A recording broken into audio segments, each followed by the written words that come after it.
acclamez Dieu, chantez le Seigneur.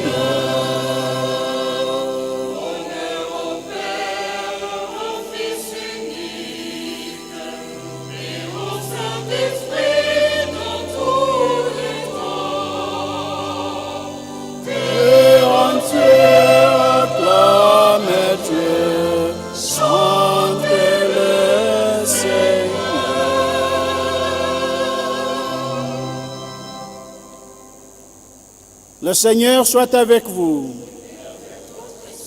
Évangile de Jésus-Christ selon Saint Jean.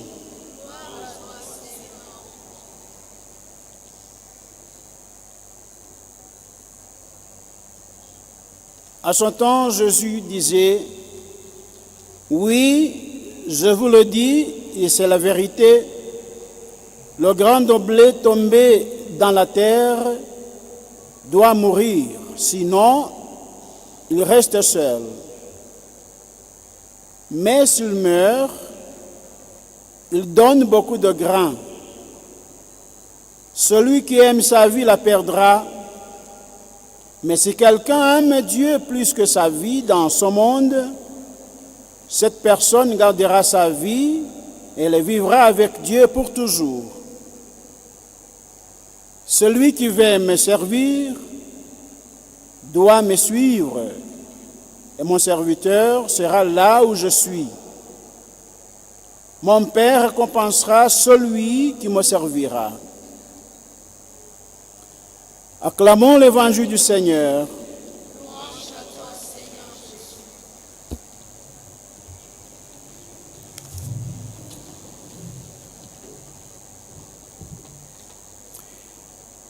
Il a été recommandé par nos évêques que la solennité des martyrs de l'Ouganda, Saint Charles Lwanga et ses compagnons, se célèbre à un dimanche libre, proche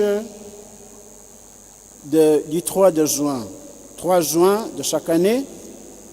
Mais cette année-ci, nous avons été de solennité en solennité, de façon qu'aujourd'hui, c'est le seul dimanche après le 3 juin qui est libre. Et ça coïncide avec la journée nationale pour penser et méditer sur l'apostolat des laïcs. Et à cette journée, nos évêques nous donnent un message homilétique. C'est ce que je vais vous présenter. Le thème central de ce thème est « Rendez-vous puissant dans le Seigneur, source d'espérance et la fraternité et de paix ». Chers frères et sœurs, nous célébrons la fête des laïcs cette année, pendant que l'Église universelle en général, et celle du Rwanda en particulier, est dans la joie de célébrer le jubilé de 2025 ans de la rédemption du genre humain et de celui de 125 ans de l'évangélisation du Rwanda. Nous avons commencé ce cheminement jubilaire au moment où l'Église universelle, qui était toujours en synode, a donné la directive synodale et l'invitation d'œuvrer de façon harmonieuse, chacun et chacune dans sa propre vocation. Le jubilé est un temps de joie et d'espérance, un temps de rendre grâce à Dieu et de proclamer sa miséricorde. C'est un temps de méditer l'amour infini de Dieu et de le répandre dans sa famille. Le jubilé est un temps favorable que Dieu nous a donné pour que nous ayons un regard rétrospectif en méditant tous les bienfaits de Dieu envers nous. Et c'est un temps de faire son examen de conscience et de prendre des décisions relatives au renouveau. Dans la première lecture d'aujourd'hui, on nous dit comment une foi forte d'une mère lui a permis d'exhorter ses enfants à obéir à Dieu plus que tout, jusqu'au point de perdre leur vie au lieu de contredire leur foi. Ces 7 frères ont montré beaucoup de courage lorsqu'ils ont préféré mourir au lieu de de renier les traditions de leurs ancêtres. Le zèle qu'ils avaient pour les lois de Dieu a été estimé plus important que les membres de leur corps. Et ils ont accepté de mourir à cause de leur espérance en leur résurrection par Dieu. Et nous aussi, chrétiens, nous avons cette espérance en la résurrection que nous fondons sur l'amour que Dieu nous a manifesté en Jésus-Christ. Cet amour doit nous caractériser partout où nous sommes, nous poussant à la force de comprendre que nous sommes tous appelés à être des témoins. Ce jour de méditation sur l'apostolat des laïcs nous permet d'acquérir la grâce et de la force d'être témoins de Jésus-Christ de façon à accepter demain mourir au lieu d'être infidèles aux lois de Dieu et aux vertus morales ou d'être dissuadés par les flots du monde. Les chrétiens, surtout ceux qui sont responsables des autres, sont invités à manifester la force d'être fidèles à leur foi et à l'inculquer aux autres.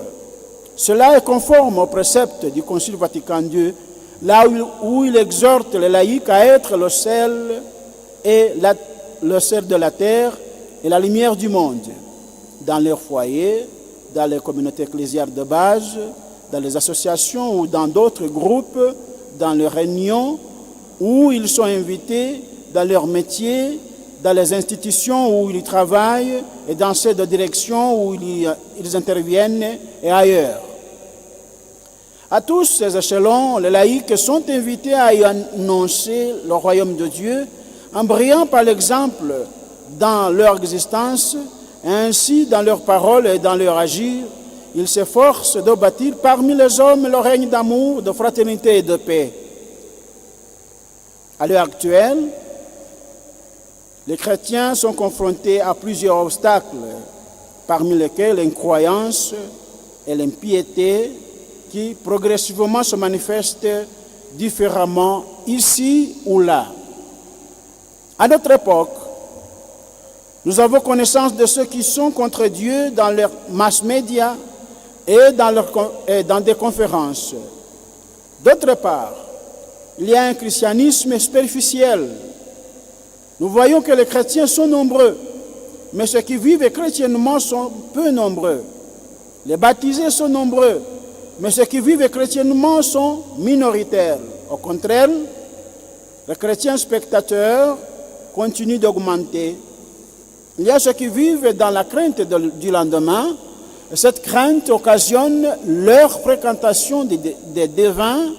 D'autres sont attirés par les apparitions partout où elles sont mentionnées, et même par les faux prophètes. En d'autres mots, il est nécessaire d'incarner notre christianisme dans la vie quotidienne. Actuellement aussi, poursuivent les évêques, la vie chrétienne est menacée par le fait qu'il y a certaines vertus morales qui se perdent. Nous pouvons dire, par exemple, la culture du respect de soi et des autres, la virginité et la chasteté. Il y a aussi d'autres signes qui montrent la faiblesse de la vie chrétienne, parmi lesquels le mépris de la vie, l'avortement, l'usage des drogues, le meurtre, le suicide, etc. Le thème de ce jour est « Rendez-vous puissant dans le Seigneur, source d'espérance, de fraternité et de paix ». Les chrétiens sont appelés à être courageux et à avoir l'espérance pour être les premiers dans la lutte contre les problèmes susmentionnés et même contre tout ce qui menace la vie chrétienne. En effet, Jésus nous appelle à être courageux pour annoncer sans cesse la bonne nouvelle du salut, d'amour, de justice et de paix, d'espérance et de fraternité, jusqu'à ce que nous puissions accepter d'en témoigner jusqu'au sang, comme nous l'avons entendu dans la première lecture. Même si les difficultés ne manquent jamais dans notre vie de chaque jour, et quelquefois elles apportent la mort physique, la deuxième lecture nous apprend que nous devons toujours mettre notre espérance à Jésus-Christ. Et même si nous rencontrons des problèmes si graves rien ne devrait nous effrayer parce que nous sommes avec le Christ. En effet, celui qui considère le Christ sort courageusement des difficultés parce qu'alors il le fait grâce au Christ qui lui a donné la force. Telle est notre foi, telle est notre espérance. Comme l'or passe par le feu pour être purifié, de même notre foi passe par les épreuves pour être plus forte. C'est ce que l'Évangile d'aujourd'hui nous a rappelé en ces termes. Si le grain de blé tombe en terre et ne meurt pas, il demeure seul. Mais s'il meurt, il porte beaucoup de fruits. À l'heure actuelle, les gens semblent comme sans espérance. Ils sont devenus méfiants face à la vie. La paix, elle aussi, diminue. Les guerres occasionnées par l'avidité de certaines personnes sont là, une par-ci, par-là. Tout cela a pour conséquence l'affaiblissement de la foi de certains chrétiens qui, en présence d'un petit rien, désespèrent de la vie et sont découragés. Ces chrétiens sont consolés par saint Paul en ces termes. Si Dieu est pour nous, qui sera contre nous? Et il ajoute qu'il nous séparera de l'amour du Christ. La tribulation, l'angoisse, la persécution, la faim, la nudité, les périls, le glaive, ni aucune autre créature ne pourra nous séparer de l'amour de Dieu manifesté dans le Christ Jésus notre Seigneur. Il appartient au milieu, être patient au milieu de nos problèmes, c'est ce que nous pouvons comparer à ce grain de blé qui porte beaucoup de fruits après sa mort préalable, selon l'évangile d'aujourd'hui. Chers frères chrétiens, dans ce message, permettez-moi d'adresser la parole à la jeunesse. Chers jeunes, à l'heure actuelle, c'est vous qui êtes majoritaires parmi les chrétiens. Nous vous rappelons que l'Église est vôtre, et pour cela, elle a besoin de vous pour sa prospérité.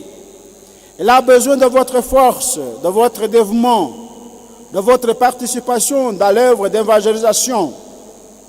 En effet, vous aussi, vous avez besoin de travailler, d'étudier, de faire de commerce et de vous occuper d'autres types d'emplois pour préparer votre avenir de bonheur. Mais cela ne peut pas être réalisé si vous vous détournez de Dieu.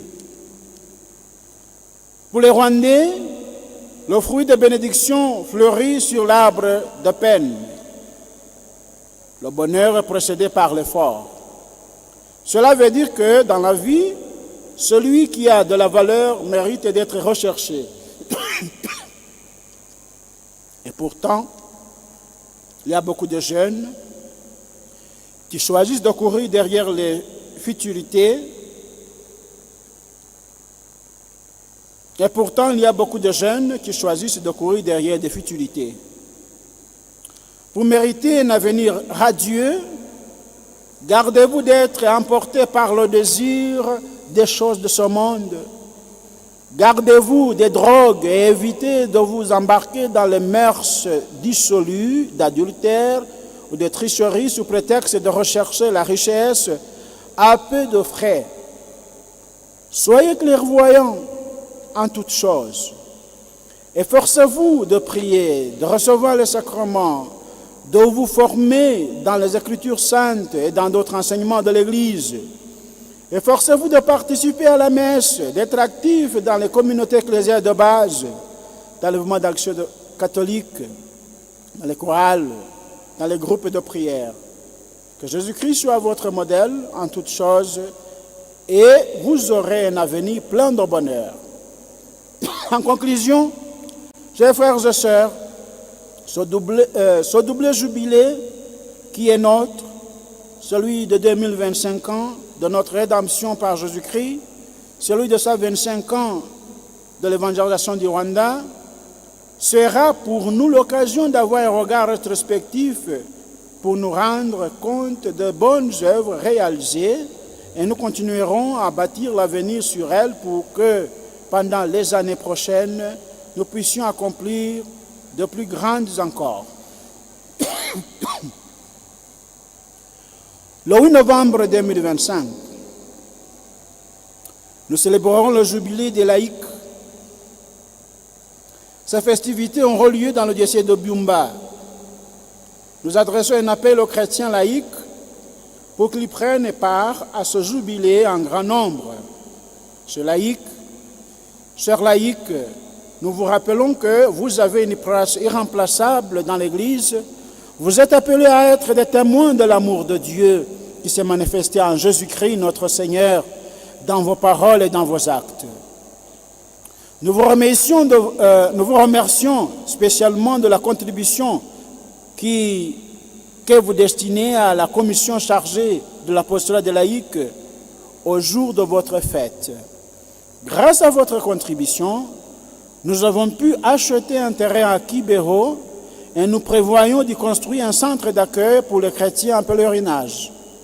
Ce centre sera vôtre et c'est pourquoi nous vous demandons de continuer à aider votre commission pour qu'elle puisse construire sans tarder.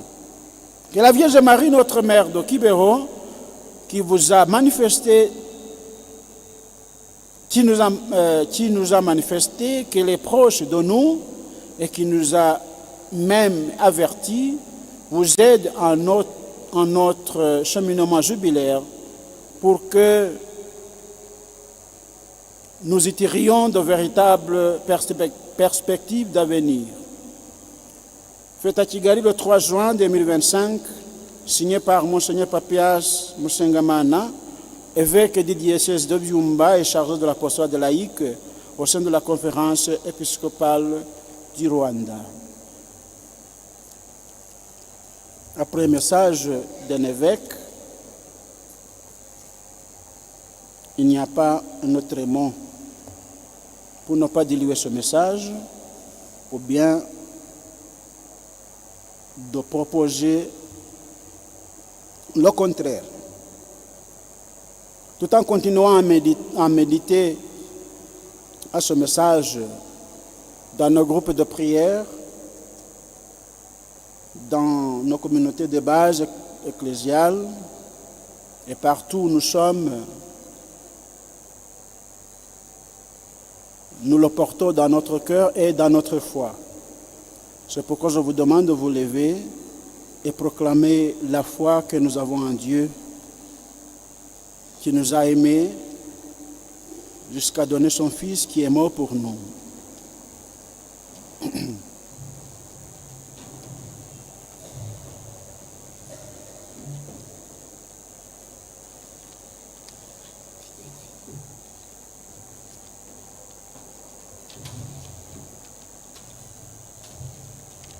Je crois en un seul Dieu, le Père Tout-Puissant, Créateur du ciel et de la terre, de l'univers visible et invisible. Je crois en un seul Seigneur, Jésus-Christ, le Fils unique de Dieu, né du Père avant tous les siècles. Il est Dieu, né de Dieu, lumière.